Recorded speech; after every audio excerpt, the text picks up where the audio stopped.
Coming back to Nifty bank Nifty, कल strength दिखी थी और आपने कहा था कि साथ ही साथ जाएंगे, लेकिन आज क्या लग रहा है सर? अब ब्रेकआउट सबसे पहले निफ्टी से आएगा, बैंक निफ्टी से आएगा, या दोनों साथ साथ ही चलेंगे? देखिए, दोनों ही बहुत ही इंपॉर्टेंट लेवल के आसपास है और वो इंपॉर्टेंट लेवल दोनों ब्रेकआउट के लेवल के आसपास ही बन रहे हैं। फॉर एग्जांपल, निफ्टी के लिए आखिरी बाधा 25,125 की रेंज की है।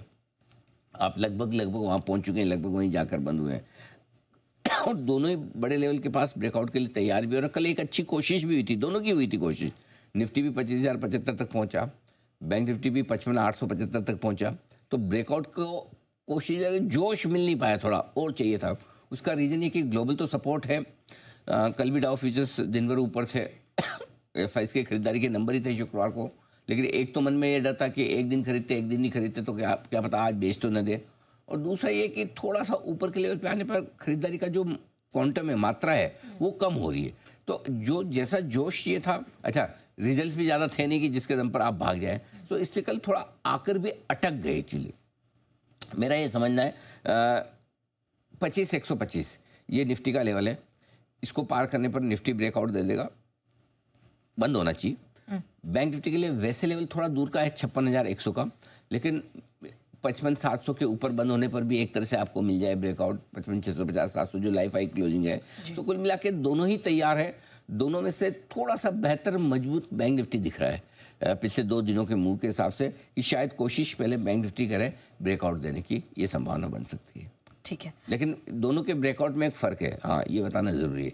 निफ्टी का ब्रेकआउट एक रनिंग जो आपका तेजी का पैटर्न चल रहा है 21,742 के लो से, उसका हाईएस्ट टॉप पार करके आगे बढ़ना, ये ब्रेकआउट है।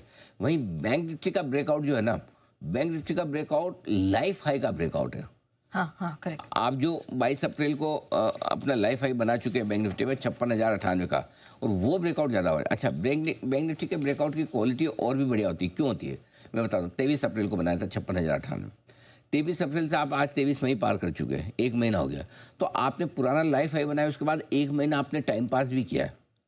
1 महीने में बैंक निफ्टी ने कुछ नहीं किया, वहीं का वहीं है, तो अच्छे से वक्त भी बिताया है। सो इसलिए बैंक निफ्टी का ब्रेकआउट अगर जो होगा वो ज़्यादा काम का होगा, ज़्यादा सही होगा और वो बड़ी तेज़ी बनाएगा। इसलिए मैं चाहता हूँ दे, दोनों ही दे, कोई भी दे। निफ्टी भी देगा तो अल्टीमेटली फिर आप 25,650 25,800 की बात करेंगे, अगली रेंज आपकी वो बनेगी बड़ी वाली। फिर 26,277 का लाइफ हाई है, वहाँ तक की बात करेंगे। लेकिन बैंक निफ्टी अगर ब्रेकआउट पहले देता है तो 2 चीज़ें क्लियर हो जाती है, उससे निफ्टी का ब्रेकआउट भी मिल जाता है आपको। निफ्टी अपने आप 25,125 के ऊपर देगा, क्योंकि अगर बैंक निफ्टी को 500 पॉइंट बढ़ना है, 600 पॉइंट बढ़ना है, तो निफ्टी का काम हो गया। और दूसरा है कि बैंक निफ्टी का ब्रेकआउट होता है तो फिर बैंक निफ्टी लाइफ हाई के ऊपर फिर कम से कम 1,000-1,500 पॉइंट की मूव और बैंक निफ्टी वहाँ से दे सकता है। तो इसलिए ज़्यादा बेहतर है कि बैंक निफ्टी पहले ब्रेकआउट दे। पॉइंट के लिहाज से ज़्यादा संभावना है कि छोटा ब्रेकआउट निफ्टी का, इसलिए वो पहले हो जाए। लेकिन ब्रेकआउट होगा भी पहले निफ्टी का, ये बात पक्की है, क्योंकि छोटा है। आपको 125-150 पॉइंट का ब्रेकआउट चाहिए, बैंक निफ्टी में आपको थोड़ा सा बड़ा चाहिए। ठीक है, डन। तो फिर सर अगर आज ट्रेड करना है तो क्या बेस्ट एंट्री लेवल होगा? देखो, आज के ट्रेड के लिए हमने सारी की सारी जितनी बातें की, लोकल बातें की, ग्लोबल हमने कुछ की नहीं। क्यों? क्योंकि कल अमेरिका में छुट्टी थी, ठीक है। अब आपको दिख रहे हैं डाउ फ्यूचर्स 350 पॉइंट ऊपर और नैस्डैक फ्यूचर्स 200 पॉइंट ऊपर। एकदम आपके मजा आ जाना चाहिए, वाह आज तो अमेरिका में पार्टी होगी। कल 450 पॉइंट ऊपर थे डाउ फ्यूचर्स, आज वापस से 350। ओ हो 800 पॉइंट की तेजी ना, ऐसा नहीं है। ये 350 पॉइंट वो कल वाली ही है, क्योंकि कल वहाँ छुट्टी थी, डाउ फ्यूचर्स ट्रेड नहीं कर रहे थे। तो इसलिए ये समझिए कि 450 450 पॉइंट जो डाउ फ्यूचर्स ऊपर थे कल 3:30 बजे, वो अभी 350 पॉइंट ऊपर है। नैस्डैक फ्यूचर्स जो 300 पॉइंट ऊपर थे वो 200 पॉइंट ऊपर है। तो थोड़े से नैस्डैक और डाउ फ्यूचर उल्टे कम ही हुए हैं, बड़े नहीं है। नहीं, समझना जरूरी है। नहीं तो क्या है, वो तेजी के वक्त गिनने में बड़ा मजा आता है। 350 से 250 जोड़ के फटाक से कर लो, ऐसा नहीं करना है, वो गलती नहीं करनी। तो ठीक है, ओवरऑल हमारे लिए पॉजिटिव रहे उतना काफ़ी है। कम हो ज़्यादा हो अलग बात है, ठीक है। बाकी आपका डॉलर इंडेक्स 99 के नीचे है, तो थोड़े मेटल कल आपने देखा कि बढ़े थे, हल्की फुल्की मेटल्स में तेज़ी रह सकती है अभी भी।